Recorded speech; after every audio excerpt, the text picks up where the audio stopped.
Hello વિદ્યાર્થી મિત્રો, success master ચેનલમાં આપનું સ્વાગત છે. આજે આપણે ચેપ્ટર નંબર 7 યામ ભૂમિતિમાં વિભાજન સૂત્ર, મધ્યબિંદુનું સૂત્ર અને ત્રિકોણના મધ્ય કેન્દ્ર યામનું સૂત્ર જોવાનું.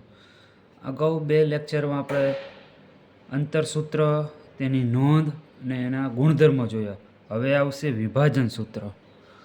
મેન તો આ ચેપ્ટરમાં 2 જ સૂત્ર છે, અંતર સૂત્ર અને વિભાજન સૂત્ર. પણ મધ્યબિંદુનું સૂત્ર એ તમારે ક્યારેક દાખલામાં ઉપયોગ આવશે, અને મધ્ય કેન્દ્રના યામનું સૂત્ર એ તમને MCQ ખાલી જગ્યામાં ખરા ખોટામાં કામ આવશે. તો જો વિભાજન સૂત્ર, 2 બિંદુઓ લીધા, A x1 y1, B x2 y2 ને જોડતા રેખાખંડનું m1 જેમ m2 ગુણોત્તરમાં અંત વિભાજન કરતા બિંદુ pxy ના યામ એનું સૂત્ર હોય તો p xy m1 x2 plus m2 x1 છેદમાં m1 plus m2 m1 y2 plus m2 y1 છેદમાં m1 પ્લસ m2. આમાં તમારે ખાલી એક પહેલો ભાગ યાદ રાખો તો બીજો રહી જાય. x2 હોય એની જગ્યાએ y2, x1 ની જગ્યાએ y1, નીચેનું m1 પ્લસ m2 તો એમ નામ રહેશે. ગુણોત્તર તમને આપેલો m1 જેમ m2 એ તમારા ગુણોત્તર હોય. x1 y1 x2 y2 એ તમારા બિંદુઓના યામ આપેલા હોય. જેમ કે અહીં ઉદાહરણ એક લખું કે 5 4 3 2, આ તમારા થાય x1, આ y1, x2 અને આ y2. ગુણોત્તર આપેલો હોય કે 3:2 ગુણોત્તરમાં વિભાજન કરે તો આ પહેલું થાય m1 અને બીજું થાય m2. આની કિંમત આમાં મૂકી દો એટલે તમને કેના યામ મળી જાય? x y ના વિભાજન કરતા બિંદુઓના યામ મળી જાય. ચલો, એના પછીનું સૂત્ર એ મધ્યબિંદુનું સૂત્ર.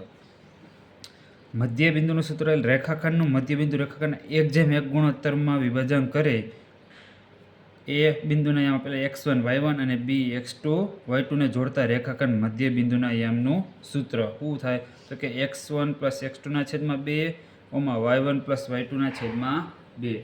જો તમને અહીં સમજો. ચલો, આ પહેલું બિંદુ છે A, બીજું બિંદુ છે B.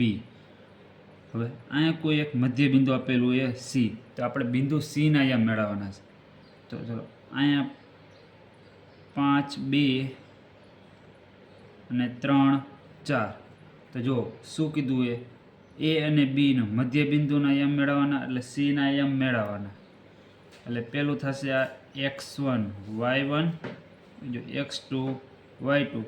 સૂત્રમાં કિંમત મૂકી દો એટલે મળી જશે મધ્ય બિંદુના યામ C ના યામ 5 પ્લસ 3 ના છેદમાં 2, 2 પ્લસ 4 ના છેદમાં 2.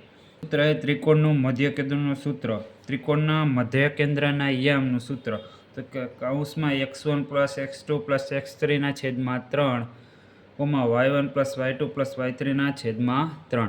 આમાં તમને 3 બિંદુ આપેલા હોય, કોઈ પણ x y z કે abc એના યામ આપેલો હોય, એનો સરવાળો કરવાનો x વાળાનો છેદમાં 3 અને y વાળાનો છેદમાં 3.